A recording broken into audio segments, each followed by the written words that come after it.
Hey everyone, it's me, Jason, and today I'm going to tell you the 3 best ways that you can use ChatGPT or AI at work. One of the biggest problems that people have is finding a believable excuse for not showing up to work. Let's say you have to go to work on Monday and it's 3 a.m. You're drinking, you're hammered. You don't want to write that email to your boss, that slurring email. You don't want to call him at 3 in the morning.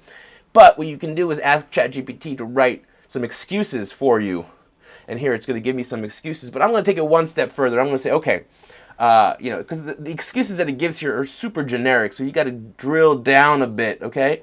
So what I'm going to ask it to do next, and this is to assume a character. So I'm going to say, okay, now act as though you are Ferris Bueller from the Ferris Bueller's Day Off, and come up with a really cool email excuse why I can't make it into work today.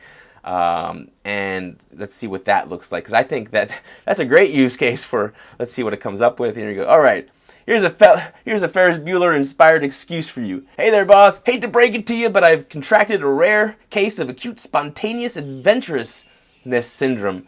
Symptoms include overwhelming urge to seize the day and explore the great unknown. Doctors say it's highly contagious. So for the safety of the workplace, I'll be quarantining myself at home with a heavy dose of Netflix and maybe some introspective journaling. Should be back to my responsible self by Tuesday.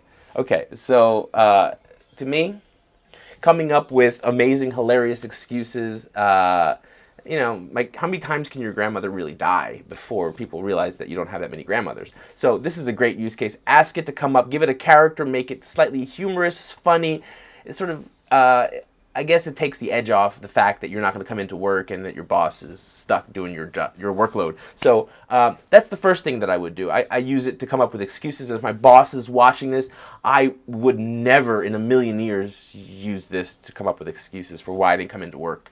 I was really sick with Ebola, and I'm better now. The second one I'm going to talk about now is corporate speak, right? So this is sending an email. Now, what I'm asking it to do is, let's say you have someone at your job who is over demanding, overbearing, and they're asking you to do something without any.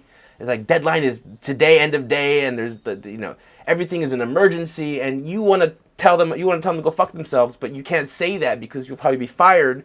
So what you can do is you can ask ChatGPT to come up with an email in corporate speak, explaining why you will not be able to fulfill this assignment or complete this assignment because their lack of preparation is not an emergency on my part. And so just, I want it to, I don't want it to read really angry and upset and frustrated because that's how I feel. I want it to read like super corporate speak. So that's the second use case, is to just basically write your emails for you in specific cases where you want to say to certain people, just, go fuck yourself. But you can't say that, so you just use ChatGPT to write a very passive-aggressive corporate speak email like this one right over here.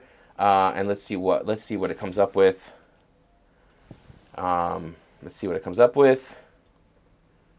Okay. And I hope this email finds you well. I wanted to touch base with you regarding the deadline for Project X that you've recently brought to my attention. After careful consideration and review of my current workload and resources, I regret to inform you that I won't be able to meet the tight deadline you've provided. I understand the urgency of the situation. However, I must emphasize the importance of proper planning and communication in order to ensure successful project execution.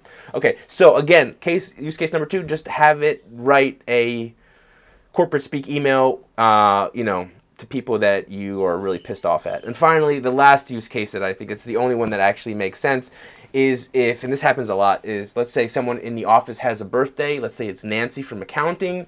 It's her 46th birthday. And instead of just doing something generic, just writing a generic card or buying a card, what we can do is we can ask ChatGPT to come up with a really clever, wholesome poem. So what I do is I include, she loves Harry Potter and owls, anime, and walks off short piers. Nancy, God bless her soul. So she's 46 years old, and chocolate. Nancy, that's where I get my bitter, my dark chocolate at the end of the day, middle of the day, all times of the day. God bless you, Nancy. Thank you for bringing so much chocolate to the office. Write a witty, lighthearted greeting card from everybody in the office. Okay, so basically, the third use case is make sure not to mention her mole. Front of the card, image of an owl wearing Harry Potter glasses. I mean, we probably do this in Midjourney or in DALL-E 2. Caption, Hedwig takes flight for Nancy's birthday bash. On this magical day, we wanted to whisk you away on an adventure filled with all your favorite things. Harry Potter, owls, anime, and of course, chocolate. May your day be as enchanting as a stroll through the Forbidden Forest and as sweet as Honeyduke's treat. And it goes on and on here.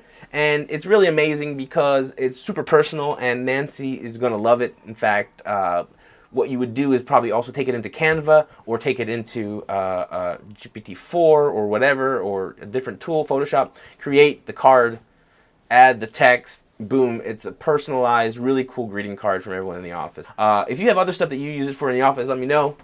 In the comments, boom, have a great day, and you know, yeah, it's been me, Jason. Talk to you soon. Goodbye. Goodbye.